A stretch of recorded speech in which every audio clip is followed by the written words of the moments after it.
স্বাধীনতার সুবর্ণ জয়ন্তী উপলক্ষে ঢাকায় পৌঁছেছেন ভারতের প্রধানমন্ত্রী নরেন্দ্র মোদী। হযরত শাহজালাল আন্তর্জাতিক বিমানবন্দরে আছেন আমাদের সহকর্মী দেবাশিস রায়। আমরা আবারও সরাসরি চলে যাচ্ছি সেখানে। দেবাশিস, এই যে বিমানটি বৃহৎ আকারের বিমানটি দেখা যাচ্ছে, এই বিমানটি কিন্তু দিল্লি থেকে উড়িয়ে নিয়ে এসেছে ভারতের প্রধানমন্ত্রী নরেন্দ্র মোদী সহ তার যে সফর সঙ্গীরা রয়েছেন তাদেরকে, এবং এই বিমানটি থেকেই তিনি অবতরণ করবেন আরও কিছুক্ষণ পরে। এবং এই যে বাংলাদেশের স্বাধীনতার সুবর্ণ জয়ন্তী এবং বাংলাদেশের স্বাধীনতার সুবর্ণ জয়ন্তীর পাশাপাশি মুজিব শতবর্ষের আনুষ্ঠানিকতা চলছে, সেই আনুষ্ঠানিকতায় কিন্তু যোগ দিতে ভারতের প্রধানমন্ত্রী নরেন্দ্র মোদী বাংলাদেশে এলেন।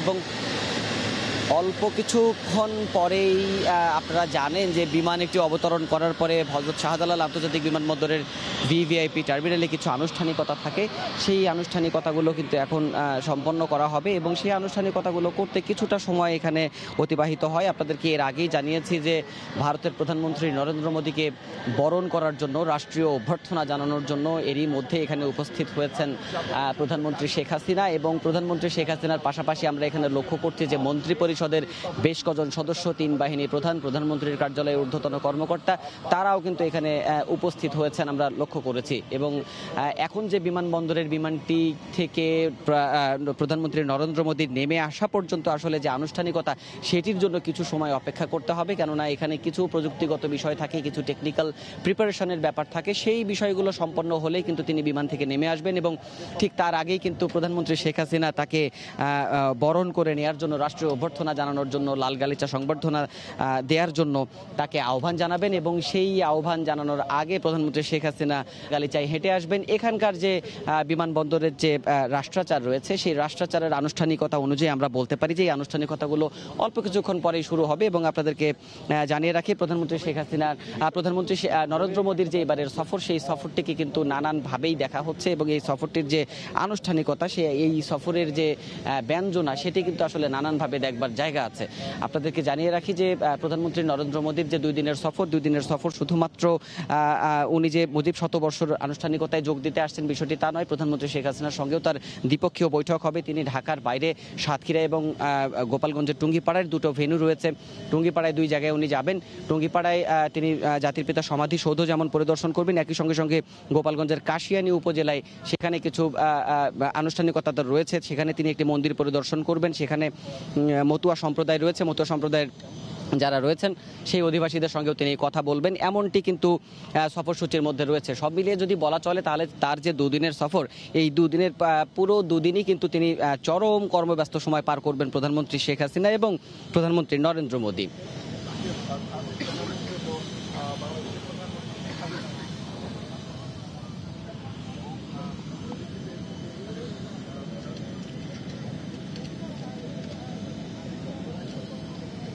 দর্শক, আপনাদেরকে জানিয়ে রাখি যে প্রধানমন্ত্রী নরেন্দ্র মোদীর এবারের যে সফর, সেটি আসলে বলা চলে যে একটা বড় অচল অবস্থা কেটে যাওয়ার সফর। এই কারণে অচল অবস্থা কেটে যাওয়ার সফর গণমাধ্যম থেকে বিশ্লেষণ করা হচ্ছে, বিভিন্ন জায়গা থেকে বলা হচ্ছে। এই কারণে যে যখন 2020 সালের মার্চ মাসে এই অনুষ্ঠানটি বাংলাদেশে হবার কথা ছিল, অর্থাৎ জাতিপিতার জন্মশতবার্ষিকীর উদযাপনের কথা ছিল, তখন কিন্তু বাংলাদেশের পক্ষ থেকে সব ধরনের প্রস্তুতি নেওয়া হলো। বিভিন্ন সরকার প্রধান, রাষ্ট্রপ্রধানকে দেশে অভ্যর্থনা জানানো হলো বা আমন্ত্রণ জানানো হলো। কোভিড পরিস্থিতির কারণে কিন্তু সেটি আসলে শেষ পর্যন্ত আর বাস্তবায়ন করা সম্ভব হয়নি এবং ঠিক সে সময় কিন্তু স্থগিত হয়ে যায় তার যে এই সফরটি। এবং ঠিক 1 বছর পর কিন্তু আজকে সেই বহুল প্রতীক্ষিত সফরে মোদী বাংলাদেশে এলেন। এবং নরেন্দ্র মোদীর বাংলাদেশ সফরকে বিশেষ করে বাংলাদেশের যে কূটনীতিকরা, তারা কিন্তু বেশ ইতিবাচকভাবে দেখছেন এবং তারা আশা করছেন যে 2 দেশের মধ্যে যে হৃদ্যতার সম্পর্ক, সৌহার্দ্যের সম্পর্ক, সেই সৌহার্দ্যের আরেকটি বন্ধন বা আরেকটি সেই সৌহার্দ্য গ্রন্থিতে আরেকটি কি বলা চলে যে আরেকটি সেই মালার মধ্যে আরেকটি ফুল তারাই বলছেন এই সফরটিকে। আমি কিছুক্ষণ পূর্বে এখানে দূতাবাসের একজন কর্মকর্তার সঙ্গে কথা বলছিলাম, তিনি যেমনটি আমাকে জানাচ্ছিলেন যে আসলে 2 দেশের যে সম্পর্ক, সেই সম্পর্ককে অনন্য মাত্রায় নেবে এই 50 বছর এবং জাতির পিতার জন্মশতবার্ষিকীর যে মাহেন্দ্রক্ষণ বাংলাদেশে 2 জোড়া উদযাপনে, সেই জোড়া উদযাপনে কিন্তু ভারতের বর্তমান প্রধানমন্ত্রী তিনি বাংলাদেশে এসে এই উদ্যোগে সামিল হয়েছেন, এই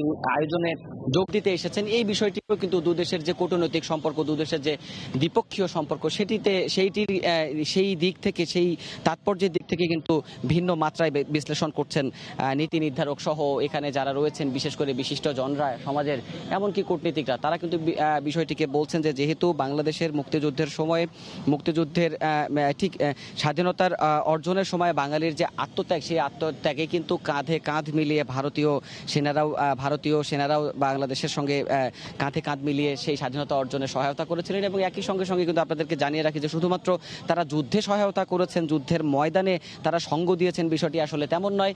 ৭১-এর ইতিহাস পর্যালোচনা করলে দেখা যায় যে বাংলাদেশ থেকে লাখ লাখ শরণার্থী কিন্তু ভারতের মাটিতে আশ্রয় নিয়েছিল। সেই দিক থেকে, সেই ব্যঞ্জনায় বিশ্লেষণ করলে বাংলাদেশের স্বাধীনতার সঙ্গে ভারতের নামটি কিন্তু অঙ্গাঙ্গিভাবে, ওতপ্রোতভাবে জড়িত। এবং এই যে দুদেশের বন্ধুত্ব, দুদেশের যে সম্পর্ক, দুদেশের যে আত্মিক জায়গা, আত্মিক কূটনৈতিক স্তর, সেই কূটনৈতিক স্তরের মধ্যে কিন্তু নতুন একটি স্তর, আজকেও নতুন একটি অধ্যায় হয়তোবা রচিত হতে যাচ্ছে। এই কারণেই যে এই ৫০ বছরের যে পদার্পণ বাংলাদেশের স্বাধীন বাংলাদেশের যে ৫০ বছরের পা রাখা, এই সুবর্ণজয়ন্তীর উৎসবের যে বাংলাদেশ এখন তৈরি হয়েছে, বিশেষ করে বাংলাদেশের যে গত কয়েক দিনের মধ্যে, গত কয়েক মাসে বিশেষ করে বলা চলে যে বেশ কয়েকটি সূচকে কিন্তু বাংলাদেশ উন্নীত হয়েছে অনন্য এক উচ্চতায়। এবং সেই উচ্চতার যে উদযাপন বাংলাদেশে চলছে, সেই উদযাপনের মধ্যেই কিন্তু প্রধানমন্ত্রী নরেন্দ্র মোদী বাংলাদেশে এলেন। এবং আমরা যতটুকু জানি যে তার যে সফরসূচি রয়েছে, সেই সফরসূচির মধ্যে দুই প্রধানমন্ত্রী বৈঠক করবেন। এবং দুই প্রধানমন্ত্রীর বৈঠক আপনাদেরকে জানিয়ে রাখি যে এই পুরো দক্ষিণ এশিয়ার মধ্যে বাংলাদেশকে যে এমার্জিং টাইগার বলা হচ্ছে, অর্থাৎ উদীয়মান বাঘ বলা হচ্ছে, অর্থনীতির ক্ষেত্রে সহ কূটনীতিক বিভিন্ন দিক থেকে বাংলাদেশের যে আসলে দর কষাকষির জায়গাটি বাড়ছে, সেটি কিন্তু শুধুমাত্র দক্ষিণ এশিয়াতে নয়, পুরো বিশ্বেই এখন প্রতিষ্ঠিত একটি প্রপঞ্চ। সেই জায়গাটা থেকে বলা চলে যে বাংলাদেশের যে বর্তমান আর্থিক অবস্থা, আর্থসামাজিক ব্যবস্থা, বাংলাদেশ যে ক্ষণের মধ্যে যে আর্থিক সক্ষমতা এবং যে স্তরটিতে দাঁড়িয়ে এই উদযাপন করছে, রাষ্ট্রীয় উদযাপন করছে স্বাধীনতা সুবর্ণ জয়ন্তী এবং মুজিব শতবর্ষ, ঠিক সেই সময় কিন্তু যখন প্রতিবেশী দেশ, মুক্তিযুদ্ধের অকৃত্রিম বন্ধু, বাংলাদেশের অকৃত্রিম বন্ধু, মুক্তিযুদ্ধের সহায়তাকারী দেশ ভারতের প্রধানমন্ত্রী যখন বাংলাদেশে আসেন, বাংলাদেশ সফর করছেন, এই সফরে যখন দুদেশের প্রধানমন্ত্রী দ্বিপক্ষীয় বৈঠকে বসবেন, নিশ্চিতভাবেই আশা করা যায় যে এই বৈঠকটি শীর্ষ নেতাদের খুবই গুরুত্বপূর্ণ বৈঠক হবে। এবং এই দুই বৈঠক থেকে বাংলাদেশ ভারত সম্পর্ক, অর্থাৎ ইন্দো বাংলা সম্পর্কের যে বিষয়টি, সেটিও কিন্তু একটি বড় রকমের একটি বলা চলে যে নতুন স্তরে যাবে, এমনটি আশা কিন্তু আমরা কূটনীতিকদের পক্ষ থেকে, বিশেষ করে যারা এই বিষয়গুলো নিয়ে গত দীর্ঘদিন ধরে কাজ করছেন, তারা কিন্তু সেই বিশ্লেষণে বলছেন। কেননা দুদেশের যে হৃদ্যতাপূর্ণ সম্পর্ক রয়েছে, সেই হৃদ্যতাপূর্ণ সম্পর্কে অমীমাংসিত যে বিষয়গুলি রয়েছে, সেই অমীমাংসিত বিষয়গুলো দ্বিপক্ষীয় সম্পর্কে সবসময় প্রাধান্য পেয়েছে। দুদেশের কূটনৈতিক দপ্তর থেকে সবসময় এটি বলা হয়েছে। তার পাশাপাশিও কিন্তু এখনো কিছু জায়গাতে অস্বস্তি রয়ে গেছে।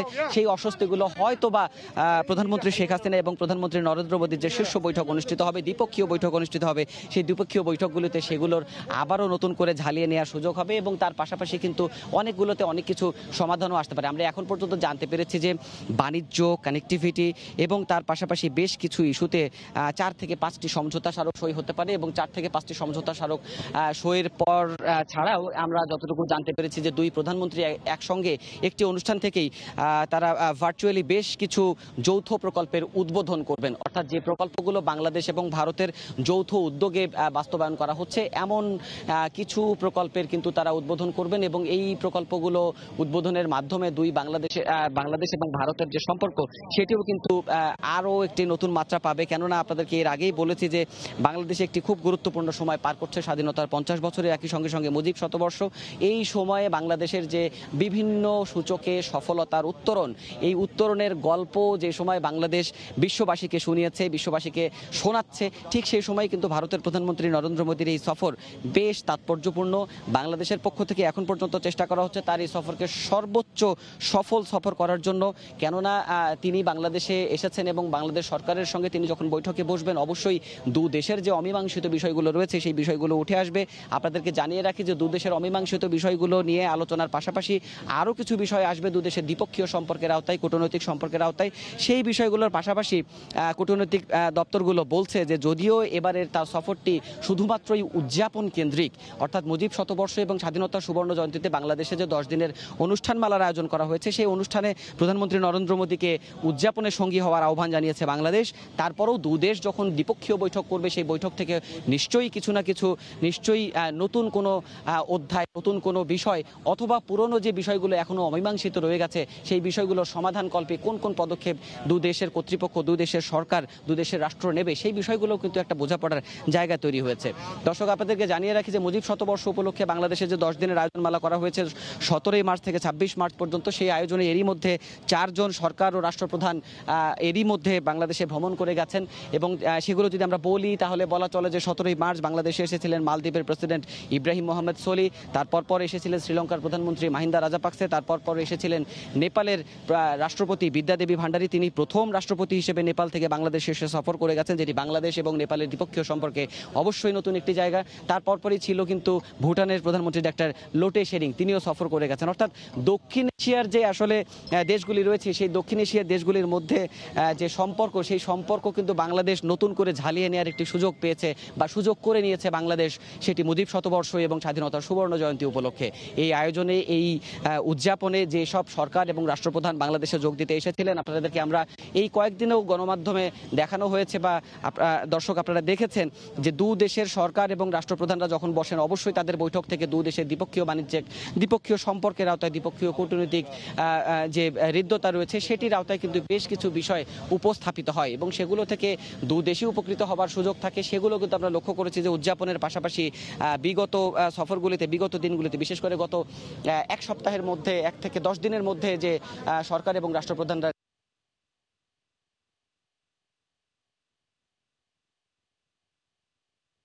এর মধ্য দিয়ে বাংলাদেশ এবং ভারতের যে সম্পর্ক, সেই সম্পর্ককে কিন্তু নতুন উচ্চতায় নেয়ার কথা বলছে দু দেশের যে কূটনীতিকরা এবং বিশেষজ্ঞরা। তারা বলছেন যে যেহেতু এই সুযোগটি তৈরি হয়েছে এবং যেহেতু বাংলাদেশের এই স্বাধীনতার সঙ্গে ভারতের যে অঙ্গ নেয়ার কথা বলছে দু দেশের যে কূটনীতিকরা এবং বিশেষজ্ঞরা, তারা বলছেন যে যেহেতু এই সুযোগটি তৈরি হয়েছে এবং যেহেতু বাংলাদেশের এই স্বাধীনতার সঙ্গে ভারতের যে অঙ্গাঙ্গভাবে জড়িত থাকার প্রশ্ন বা সম্পৃক্ত থাকার বিষয়টি, সেই সম্পৃক্ততার বিষয়ে কিন্তু ভারতও এই উদযাপনের সঙ্গী হয়েছে।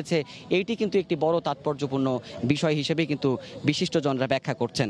এবং আপনাদেরকে জানিয়ে রাখি যে 71-এর উত্তাল মার্চে যখন বলা চলে যে একরকম হ্যামিলনের বাঁশিওয়ালার মতোই কিন্তু বঙ্গবন্ধু শেখ মুজিবুর রহমান স্বাধীনতার ডাক দিয়েছিলেন এবং সেই ডাকে নিরস্ত্র বাঙালি কিন্তু সশস্ত্র যুদ্ধে ঝাঁপিয়ে পড়েছিল এই বাংলাদেশকে স্বাধীন করার জন্য। ঠিক স্বাধীনতার সেই যুদ্ধ, প্রাণপণ যুদ্ধ যখন চলছিল, ঠিক সেই সময় কিন্তু বাঙালির সঙ্গে কাঁধে কাঁধ মিলিয়ে যুদ্ধ করেছিল ভারতীয় সেনারাও। শুধু তারা যুদ্ধই করেনি, তারা যুদ্ধের পাশাপাশি কিন্তু বাংলাদেশকে সাপোর্ট করেছেন এবং বাংলাদেশের ব্যথায় মর্মব্যথী হয়ে কিন্তু তারা বাংলাদেশের অগণিত শরণার্থীকে সে সময় আশ্রয় দিয়েছিলেন।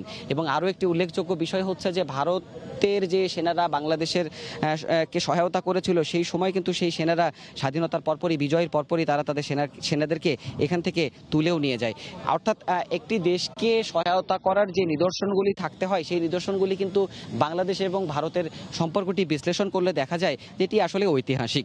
অর্থাৎ এই যে স্বাধীনতার 50 বছর, এই স্বাধীনতার 50 বছরের সঙ্গে সঙ্গে ভারতের সঙ্গে বাংলাদেশের স্বাধীনতা অর্জনের যে সম্পৃক্ততা, সেই সম্পর্কেরও কিন্তু 50 বছর, সেটিও কিন্তু একটি বড় দিক হিসেবে আমাদেরকে দেখতে হচ্ছে।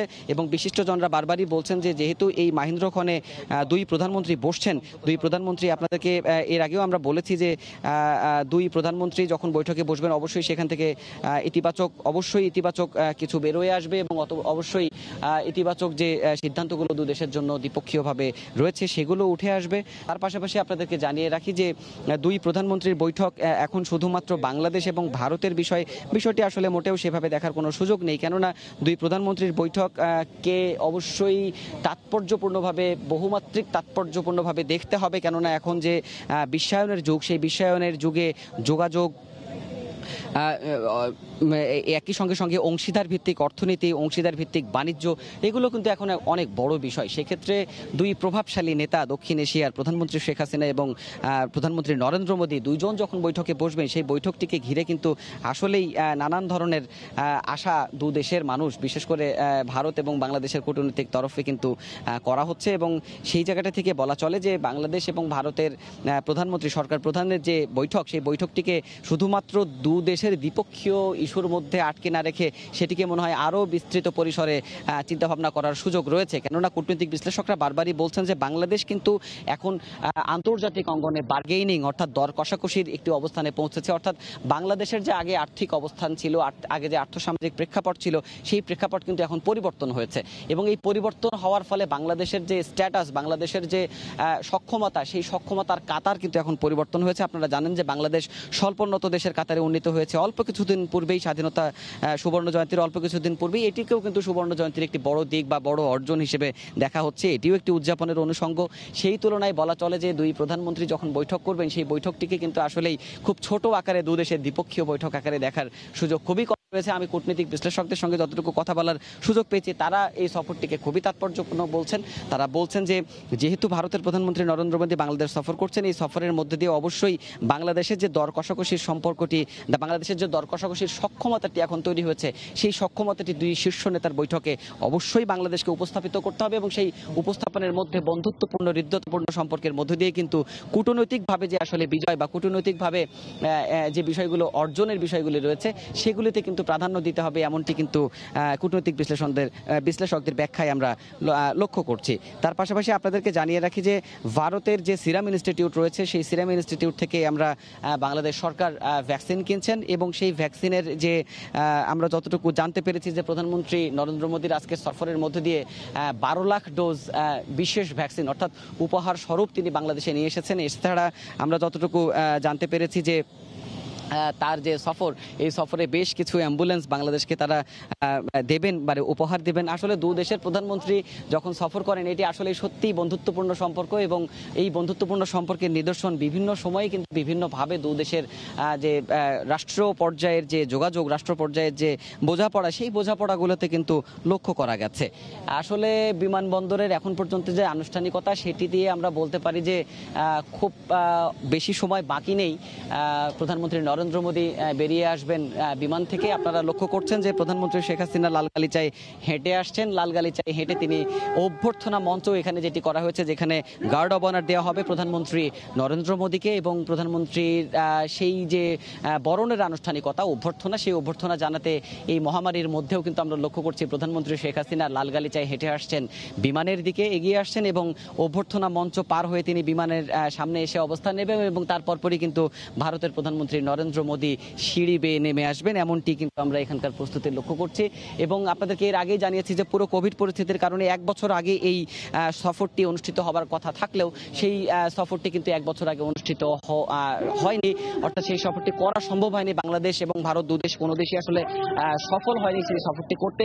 1 বছর পর কিন্তু মহামারী এখন কিছুটা নিয়ন্ত্রণে এলেও এই মহামারী পরিস্থিতির মধ্যে দু দেশের ঐতিহাসিক এই সফরটি অনুষ্ঠিত হতে যাচ্ছে। আমরা লক্ষ্য করছি যে বিমান থেকে নেমে আসছেন বাংলাদেশে নিযুক্ত ভারতের যে হাই কমিশনার রয়েছেন বিক্রম দোরাইস্বামী, অর্থাৎ আর অল্প কিছুক্ষণ পরেই খুব সম্ভবত 1 মিনিট বা 2 মিনিটের মধ্যেই হয়তো বা দুই প্রধানমন্ত্রীকে আমরা দেখতে পাবো যে তারা কুশল বিনিময় করছেন এবং এখানের যে আনুষ্ঠানিকতা, সেই আনুষ্ঠানিকতা একেবারেই চূড়ান্ত পর্যায়ে, শেষ পর্যায়ে এবং আমরা আশা করছি যে অল্প কিছুক্ষণের মধ্যেই প্রধানমন্ত্রী নরেন্দ্র মোদী নেমে এলে তাকে স্বাগত জানাবেন প্রধানমন্ত্রী শেখ হাসিনা।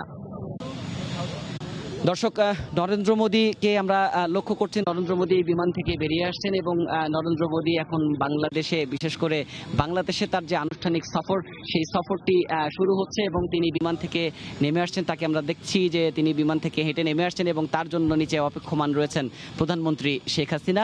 যেহেতু করোনা পরিস্থিতি চলছে, করোনা পরিস্থিতিতে খুব সাবধানতার সঙ্গে দুই প্রধানমন্ত্রী এই সফরের যে আনুষ্ঠানিকতা সেগুলো সম্পন্ন করছেন এবং সফরের যে বিশেষ দিক সেটি হলো দুই প্রধানমন্ত্রী এখন আপনারা দেখতে পাচ্ছেন টেলিভিশন ক্যামেরায় তারা ফুলেল শুভেচ্ছা বিনিময় করছেন এবং দুই প্রধানমন্ত্রী এখানে দাঁড়িয়ে আছেন।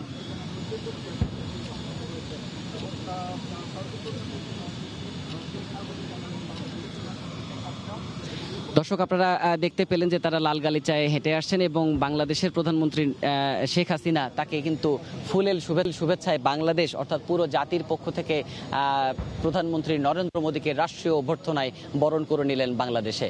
এবং ঠিক এই মুহূর্তে আপনারা দেখতে পাচ্ছেন যে লাল গালিচায় হেঁটে দুই প্রধানমন্ত্রী এগিয়ে যাচ্ছেন অভ্যর্থনা মঞ্চের দিকে এবং এই অভ্যর্থনা মঞ্চে কিন্তু প্রধানমন্ত্রী নরেন্দ্র মোদীকে রাষ্ট্রীয় সম্মান জানানো হবে, অর্থাৎ কূটনৈতিক সম্পর্ক এবং রাষ্ট্রের যে আচার রয়েছে অর্থাৎ রাষ্ট্রাচার সেই ন্যাশনাল প্রোটোকল মেনেই কিন্তু তাকে গার্ড অব অনার দেওয়া হবে। এখানে ঠিক এই মুহূর্তে আমি ক্যামেরায় দেখাতে পারছি না আপনাদের, রীতি অনুযায়ী রাষ্ট্রাচারে এখানে গান স্যালুট দেওয়া হচ্ছে।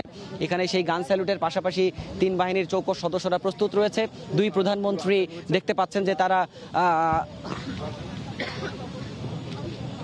দর্শক দুই প্রধানমন্ত্রী অভ্যর্থনা মঞ্চে দাঁড়ালেন এবং এখন যে সশস্ত্র সালাম দেওয়ার যে আনুষ্ঠানিকতা অর্থাৎ বাংলাদেশে প্রধানমন্ত্রী নরেন্দ্র মোদীকে রাষ্ট্রীয়ভাবে বরণ করে নেওয়ার যে আনুষ্ঠানিকতা সেটি শুরু হচ্ছে এবং তাকে রাষ্ট্রীয় সালাম জানানো হচ্ছে। আমরা দর্শক সেই আনুষ্ঠানিকতায় আপনাদের নিয়ে যাচ্ছি।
Guard is ready for inspection, Your Excellency.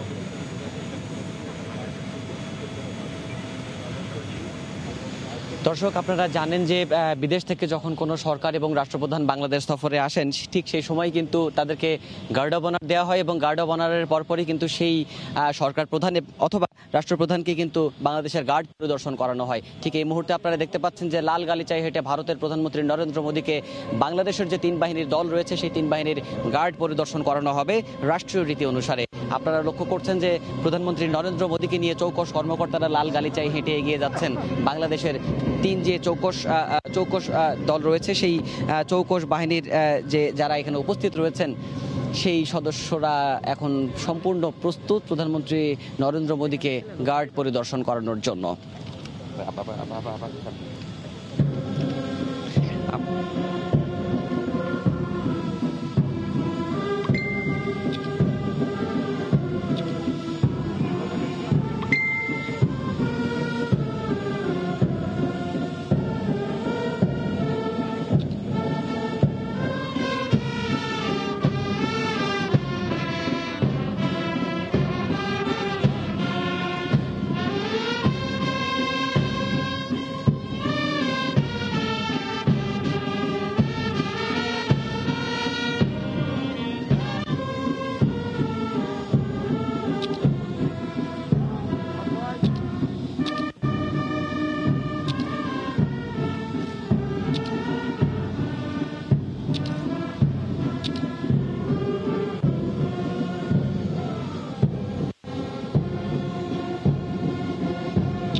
দর্শক, আপনারা দেখলেন এইমাত্র গার্ড পরিদর্শন শেষ করলেন প্রধানমন্ত্রী নরেন্দ্র মোদী এবং তিনি অস্থায়ী অভ্যর্থনা মঞ্চে ফিরে যাচ্ছেন এবং অস্থায়ী অভ্যর্থনা মঞ্চে দাঁড়িয়ে আছেন প্রধানমন্ত্রী শেখ হাসিনা এবং এর পরপরই রাষ্ট্রাচারের যে ন্যাশনাল প্রোটোকল রয়েছে সেই প্রোটোকল অনুযায়ী তারা প্রেজেন্টেশনস লাইনে যারা রয়েছেন, বিশেষ করে মিনিস্টার্স, এটাকে মিনিস্টার্স লাইনও বলা হয় অনেক সময়, তারা এখানে দাঁড়িয়ে আছেন। বিশেষ করে দুই দেশের যে প্রতিনিধিরা, আপনাদেরকে এর আগেই জানিয়েছিলাম যে ভারতের প্রধানমন্ত্রী নরেন্দ্র মোদীকে বরণ করে নেওয়ার জন্য, রাষ্ট্রীয় অভ্যর্থনা জানানোর জন্য প্রধানমন্ত্রী শেখ হাসিনা এসেছেন এবং তার সঙ্গে সঙ্গে মন্ত্রিপরিষদের সদস্যরা অনেকে এখানে উপস্থিত রয়েছেন তিন বাহিনীর প্রধান সহ ঊর্ধ্বতন কর্মকর্তারা রাষ্ট্রের।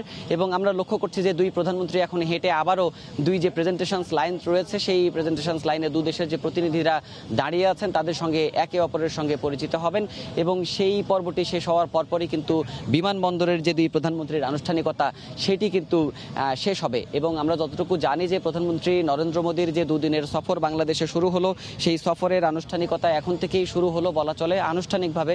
অর্থাৎ সেই সফর সূচি যদি আমরা একটু আপনাদেরকে জানাই তাহলে বলা চলে যে তিনি এখান থেকে এখন তাকে নিয়ে তার গাড়ি বহর চলে যাবে তেজগাঁও হ্যালিপ্যাডে এবং তেজগাঁও হ্যালিপ্যাড থেকে তাকে নিয়ে হেলিকপ্টারে নিয়ে যাওয়া হবে তাকে সাভারে জাতীয় স্মৃতিসৌধে এবং জাতীয় স্মৃতিসৌধে বীর শহীদদের প্রতি তিনি শ্রদ্ধা নিবেদন করবেন এবং সেখান থেকে আবারও তিনি হেলিকপ্টারে ঢাকায় ফিরে গাড়ি বহরে ঢাকায় তিনি বঙ্গবন্ধু যে প্রতিকৃতি রয়েছে ধানমন্ডি 32 নম্বরের স্মৃতি বিজড়িত ধানমন্ডি 32 নম্বরের স্মৃতি জাদুঘর, সেই জাদুঘর পরিদর্শন করবেন এবং দুপুরের মধ্যাহ্ন ভোজের পরে তার যে আবাসস্থল ঢাকায় অস্থায়ী হোটেল সোনারগাঁও, সেই সোনারগাঁওতে পররাষ্ট্রমন্ত্রী ডক্টর এ.কে আব্দুল মোমেনের সঙ্গে সৌজন্য সাক্ষাতের কথা রয়েছে এবং বিকেল নাগাদ মুজিব শতবর্ষ এবং স্বাধীনতার সুবর্ণ জয়ন্তীর যে 10 দিনব্যাপী অনুষ্ঠানমালার আজকে 10ম দিন অর্থাৎ শেষ দিন, সেই শেষ দিনের অনুষ্ঠানে তিনি যোগ দেবেন প্রধানমন্ত্রী শেখ হাসিনার সঙ্গে। সেই অনুষ্ঠানে সভাপতিত্ব করবেন প্রধানমন্ত্রী শেখ হাসিনা, প্রধান অতিথি থাকবেন রাষ্ট্রপতি আব্দুল হামিদ এবং সম্মানিত অতিথি হিসেবে এই অনুষ্ঠানে বাংলাদেশের উদযাপনে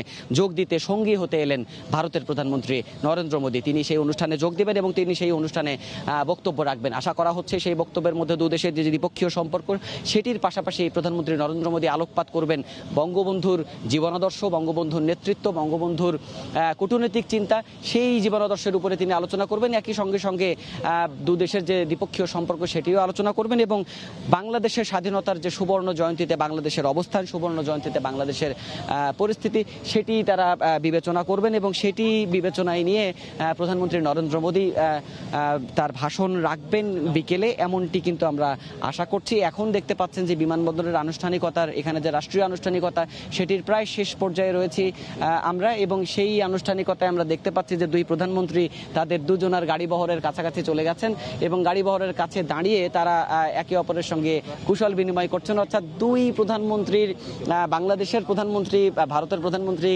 নরেন্দ্র মোদীকে এই মহামারী পরিস্থিতিতেও বরণ করে নিলেন এবং দুই প্রধানমন্ত্রীকেই কিন্তু আমরা দেখছি যে তারা কিছুটা দূরত্ব মেনেই সেখানে দাঁড়িয়েছেন এবং কিছুটা দূরত্ব মেনেই তারা তাদের দূরত্ব বজায় রাখছেন সৌহার্দ্যপূর্ণ সম্পর্কের আওতায়। এর আগে আমরা যেমনটি দেখতাম যে তারা করমর্দন করতেন, সেই করমর্দন কিন্তু এবার বিমানবন্দরের ভিভিআইপি টার্মিনালে দেখা গেল না। বিগত 4টি সরকার প্রধান, রাষ্ট্রপ্রধান এখান থেকে বাংলাদেশ সফর করে গেছেন, তাদের ক্ষেত্রেও কিন্তু এই সাবধানতা বাংলাদেশকে অবলম্বন করতে দেখা গেছে। সেটি নরেন্দ্র মোদীর ক্ষেত্রেও সেটি প্রয়োগ করা হলো এবং আপনারা দেখতে পাচ্ছেন যে প্রধানমন্ত্রী নরেন্দ্র মোদীকে এরই মধ্যে তার গাড়িতে তুলে দিয়েছেন প্রধানমন্ত্রী শেখ হাসিনা। আমরা লক্ষ্য করলাম যে প্রধানমন্ত্রী নরেন্দ্র মোদীকে বহনকারী যে কারটি রয়েছে সেই গাড়িটি আপনারা দেখতে পাচ্ছেন যে বিমানবন্দর থেকে এখন ভিভিআইপি টার্মিনাল থেকে বের হওয়ার যে উদ্যোগ বিশেষ নিরাপত্তা বাহিনী স্পেশাল সিকিউরিটি ফোর্সের কর্মকর্তাদের মধ্যে আমরা লক্ষ্য করছি এবং আপনারা দেখতে পাচ্ছেন যে প্রধানমন্ত্রী নরেন্দ্র মোদী ভিভিআইপি টার্মিনাল ত্যাগ করছেন এবং প্রধানমন্ত্রী শেখ হাসিনা এখনো দাঁড়িয়ে আছেন তাকে বিদায় দেওয়ার জন্য এবং আমরা লক্ষ্য করছি যে প্রধানমন্ত্রী নরেন্দ্র মোদীকে নিয়ে তার গাড়ি বহরে করে সুসজ্জিত গাড়ি বহরে, আপনারা জানেন যে কোনো সরকার প্রধান বা রাষ্ট্রপ্রধান যখন কোনো সফরে আসেন তখন বাংলাদেশ সরকারের পক্ষ থেকে সর্বোচ্চ নিরাপত্তা, সর্বোচ্চ রাষ্ট্রীয় আনুষ্ঠানিকতা, আতিথেয়তায় তাকে অভ্যর্থনা জানানো হয় এবং রাষ্ট্রীয় রীতি অনুযায়ী সুসজ্জিত গাড়ি বহরে তিনি যেখানে সফর করেন, যেখানে ভ্রমণ করতে যান সেটি করা হয়। এটিও কিন্তু রাষ্ট্রাচারের একটি অংশ। সেই অংশ হিসেবে আমরা দেখলাম যে বিশাল গাড়ি বহরে, বিরাট নিরাপত্তা বহরের মধ্যে কিন্তু প্রধানমন্ত্রী নরেন্দ্র মোদীকে এই হযরত শাহজালাল আন্তর্জাতিক বিমানবন্দরের ভিভিআইপি টার্মিনাল থেকে নিয়ে যাওয়া হলো এবং তিনি এখন সাভারের উদ্দেশ্যে নরেন্দ্র মোদীকে আমরা লক্ষ্য করছি যে নরেন্দ্র মোদীকে এখান থেকে নিয়ে যাওয়া হচ্ছে এবং আমরা যতটুকু লক্ষ্য করছি যে এখানে প্রধানমন্ত্রী শেখ হাসিনা এখনো অবস্থান করছেন, তিনি এখন গণভবনে ফিরে যাবেন এবং খুব সম্ভবত আমরা যে সফর সূচি রয়েছে সেই সূচি যদি বিশ্লেষণ করি তাহলে বলা চলে যে এই দুই প্রধানমন্ত্রীর আবারও অল্প কিছুক্ষণ পরেই দেখা হবে ধানমন্ডি 32 নম্বরে। অর্থাৎ যে সফরসূচি রয়েছে সেই সফরসূচি যদি ঠিকঠাক থাকে, সেই ঠিকঠাক সফরসূচি অনুযায়ী আমরা বলতে পারি যে প্রধানমন্ত্রী নরেন্দ্র মোদী সাভারে জাতীয় স্মৃতিসৌধে ফুল দিয়ে শ্রদ্ধা জানানোর পরে তিনি ধানমন্ডি 32 নম্বরে ফিরবেন এবং ধানমন্ডি 32 নম্বরে তাকে অভ্যর্থনা জানাবেন জাতির পিতার জ্যেষ্ঠ কন্যা প্রধানমন্ত্রী শেখ হাসিনা। তিনি সেখানে বঙ্গবন্ধু ধানমন্ডি 32 নম্বরের জাতির পিতার প্রতিকৃতিতে শ্রদ্ধা নিবেদনের সময় উপস্থিত থাকবেন এবং প্রধানমন্ত্রী নরেন্দ্র মোদীকে তিনি অভ্যর্থনা জানাবেন এবং সার্বিক যে আনুষ্ঠানিকতা রয়েছে সেই আনুষ্ঠানিকতা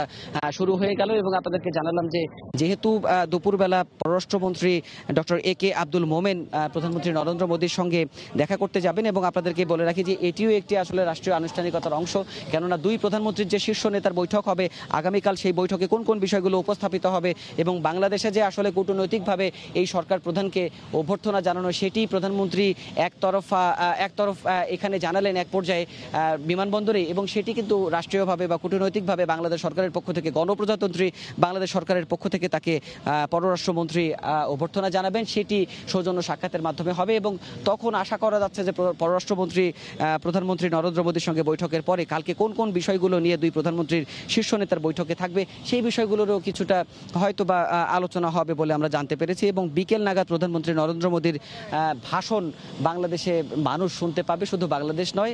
আশা করা যাচ্ছে যে যেহেতু এখন সোশ্যাল মিডিয়ার যুগ এবং ইন্টারনেটের যুগ, সেই ইন্টারনেটের যুগে আশা করা যাচ্ছে যে টেলিভিশনের পাশাপাশি এটি সামাজিক যোগাযোগ মাধ্যম সহ অনলাইন মাধ্যমে সেটি সম্প্রচারিত হবে।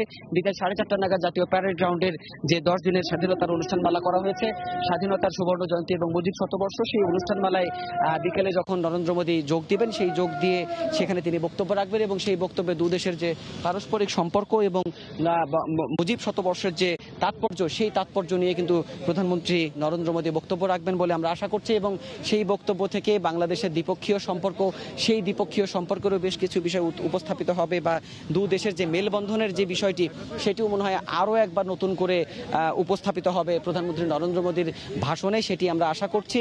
আসলে দর্শক, এই যে পুরো আনুষ্ঠানিকতাটি বাংলাদেশে চলছে 10 দিনের, সেই 10 দিনের আনুষ্ঠানিকতায় সবশেষ অতিথি হিসেবেই কিন্তু বাংলাদেশে এলেন ভারতের প্রধানমন্ত্রী নরেন্দ্র মোদী এবং তার এই সফরকে বিশেষভাবে বাংলাদেশ গুরুত্ব দিচ্ছে এবং এই সফরটিকে সম্পূর্ণভাবে সফল করার জন্য বাংলাদেশের তরফ থেকে যে যে ধরনের প্রস্তুতি আমরা লক্ষ্য করেছি গেল কয়েক মাস ধরে, সেই প্রস্তুতিগুলোর সর্বোচ্চ চূড়ান্ত রূপ আমরা এই দুদিনে দেখতে পাবো। এবং যে সফরসূচি রয়েছে সেই সফরসূচি অনুযায়ী আজ প্রধানমন্ত্রী নরেন্দ্র মোদী ঢাকাতেই তার দিনের যে কার্যসূচিগুলো রয়েছে সেগুলো শেষ করবেন এবং কাল তিনি সকালবেলা সাতক্ষীরা যশোরেশ্বরী মন্দির এবং গোপালগঞ্জের টুঙ্গিপাড়ায়, এর আগে আপনাদেরকে জানিয়েছি যে গোপালগঞ্জের টুঙ্গিপাড়ায় জাতির পিতার সমাধিসৌধ, অর্থাৎ জাতির পিতার বাংলাদেশের স্বাধীনতার মুক্তির মহানায়কের যে পিতৃভিটে, সেই পিতৃভিটে কিন্তু ভারতের কোনো প্রধানমন্ত্রী প্রথমবারের মতো সেই ভিটে পরিদর্শন করবেন এবং সেখানে কিন্তু ভারতের প্রধানমন্ত্রী নরেন্দ্র মোদীকে অভ্যর্থনা জানাবেন জাতির পিতার জ্যেষ্ঠ কন্যা প্রধানমন্ত্রী শেখ হাসিনা। এবং তারপরই কিন্তু তার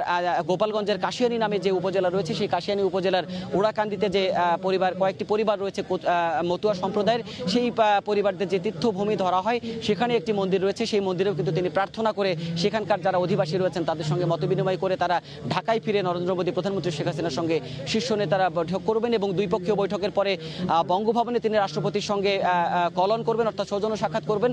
রাষ্ট্রপ্রধানের সঙ্গে, অর্থাৎ বাংলাদেশের রাষ্ট্রপতি আব্দুল হামিদের সঙ্গে ভারতের প্রধানমন্ত্রী নরেন্দ্র মোদীর যে আনুষ্ঠানিক দ্বিপক্ষীয় বৈঠক ঠিক নয়, এটিকে সৌজন্য সাক্ষাৎ বলা হয় বঙ্গভবনে। সেটি অনুষ্ঠানের পরপরই কিন্তু আগামীকাল সন্ধ্যা নাগাদ বাংলাদেশ ছেড়ে যাবেন ভারতের প্রধানমন্ত্রী নরেন্দ্র মোদী। তো এই ছিল এখন পর্যন্ত বঙ্গবন্ধুর জন্মশতবার্ষিকী এবং সুবর্ণ জয়ন্তী উপলক্ষে বাংলাদেশে প্রধানমন্ত্রী নরেন্দ্র মোদীর যে সফর, সেই সফরের আনুষ্ঠানিকতার বিমানবন্দর থেকে আমার কাছে থাকা সবশেষ তথ্য। মিম, স্বাধীনতার সুবর্ণ জয়ন্তীর আয়োজনে অংশ নিতে ঢাকায় এখন ভারতের প্রধানমন্ত্রী নরেন্দ্র মোদী। ঢাকায় প্রধানমন্ত্রী শেখ হাসিনা তাকে স্বাগত জানান। আর সে খবর জানাতে শাহজালাল বিমানবন্দর থেকে সরাসরি যুক্ত হয়েছিলেন সহকর্মী দেবাশিস রায়। এখন আমরা চলে যাচ্ছি আমাদের নিয়মিত আয়োজন এ সময়ের বাণিজ্যে।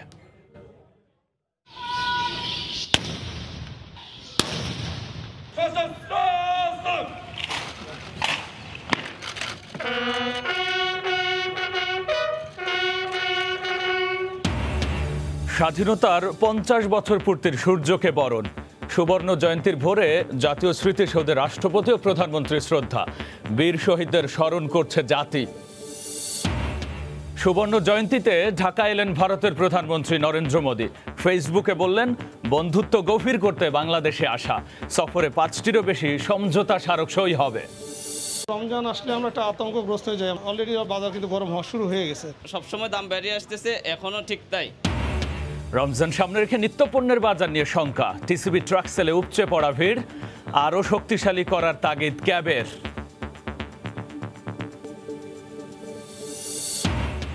এবং করোনা মহামারী, জলবায়ু পরিবর্তন সংঘাতে কয়েক মাসের মধ্যে 20টির বেশি দেশে তীব্র খাবার সংকটের আশঙ্কা জাতিসংঘের। সবচেয়ে খারাপ পরিস্থিতি আফ্রিকার দেশগুলোতে।